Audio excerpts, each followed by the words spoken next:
当に二日酔いです。そしてですね、私が逆にこれしか作れないっていうですね、本当に限界に来た時に食べる母の味にね、数少なくいい母から教わったレシピなんですけども、虚無ご飯っていうのがあるんですけどね、ご飯と調味料だけでバシバシ食えるのがありましてですね、動画にするまでもないんですけど、ただこの食べ方知らない人が結構いるんですよね。材料はですね、ご飯とバターです。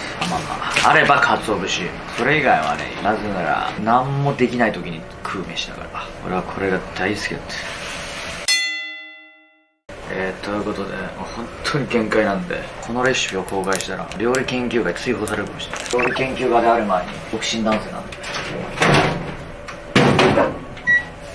まずご飯をバター切っといてください。15g ぐらいね。でも好きな人は 20g ぐらいいってもいい。普通に炊いたご飯で全然平気ですからね。味の素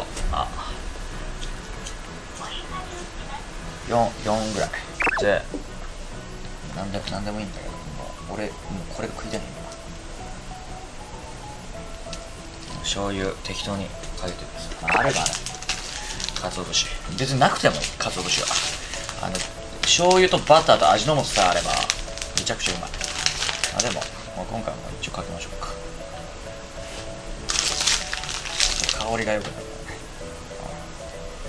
これだよ。これマジで世界一うめえから。俺これで育ったから。バターご飯。